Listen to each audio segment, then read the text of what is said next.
Ils sont artisanaux, chirurgicaux ou de normes FFP2 et sont entrés brutalement dans nos quotidiens avec l'émergence de la pandémie de Covid-19. Mais que savons-nous réellement de ces masques? Comment réagissent-ils au contact de notre souffle ou d'un éternuement? Peut-on en mesurer l'efficacité?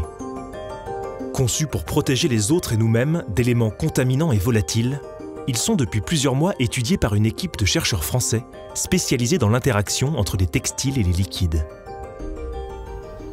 Christophe Josserand, Camille Duprat et Olivier Marchand travaillent au sein du laboratoire d'hydrodynamique LADIX, situé à Palaiseau.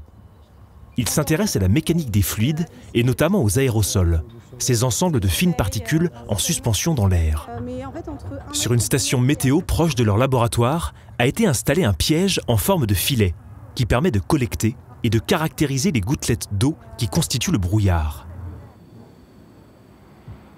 Les chercheurs ont développé des modèles mathématiques qui permettent d'évaluer la capacité de ces gouttelettes à se déplacer ou à se déformer en fonction d'un obstacle qu'elles peuvent rencontrer. Des thématiques de recherche qui ont trouvé une résonance particulière en pleine pandémie. Au moment où le Covid-19 est sorti, sont apparues ces discussions autour de la dispersion du virus et notamment autour de ce qu'on appelle les aérosols, qui sont des petites gouttes émises quand on respire ou quand on éternue. Donc vraiment l'idée, c'est issu de tout ce qu'on entendait, ce qui se passait autour du Covid, de poser une question assez pragmatique, de se dire mais finalement, on pense que le masque est important, mais dans quelle mesure le masque joue un rôle dans la dispersion des gouttelettes? Comment est-ce que le masque retient vraiment les gouttelettes? Est-ce qu'il les retient?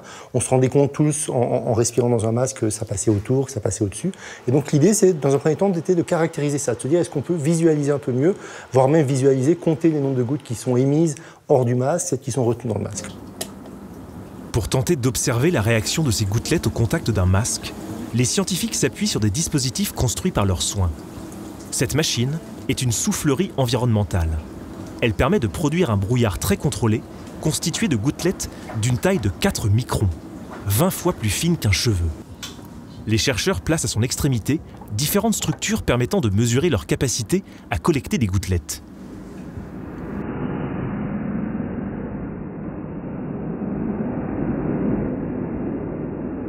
En fonction du type de tissu ou du tressage, ainsi que de la vitesse de propagation des gouttelettes, le textile n'aura pas les mêmes capacités à absorber ce brouillard artificiel. Camille Duprat a ainsi testé des filets très différents et des systèmes simples composés de fils parallèles. Des fils très efficaces qui permettent un drainage immédiat. Les gouttelettes s'écoulent le long de ces fils mais n'y restent pas accrochées.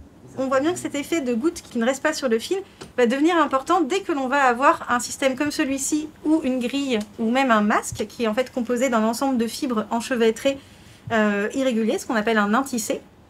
Puisque dans ce cas-là, les gouttes vont rester accrochées au niveau des jointures entre les fibres, ne vont pas s'écouler. Et donc au fur et à mesure que l'on collecte, on va de plus en plus boucher le filet. Au bout de quelques temps, le masque est saturé en gouttelettes. Et donc, c'est une des raisons pour lesquelles il faut changer de masque régulièrement.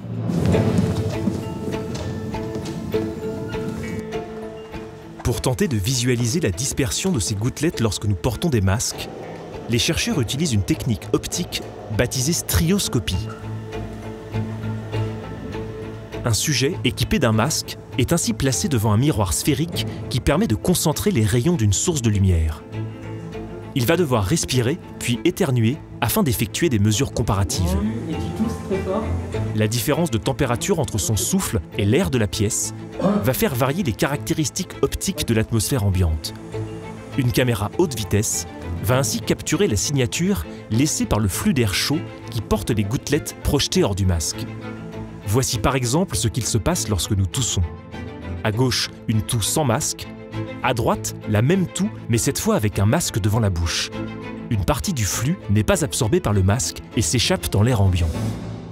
Ce qu'on voit avec la méthode Schlieren, donc de strioscopie, c'est qu'on a un écoulement qui est présent autour du masque, qui n'est pas si négligeable que ça. Et donc, on a besoin de connaître plus précisément ce qui se passe au niveau des débits. Quand on tousse, par exemple, ça peut être assez efficace parce qu'on a un jet qui est très puissant, qui passe particulièrement à travers.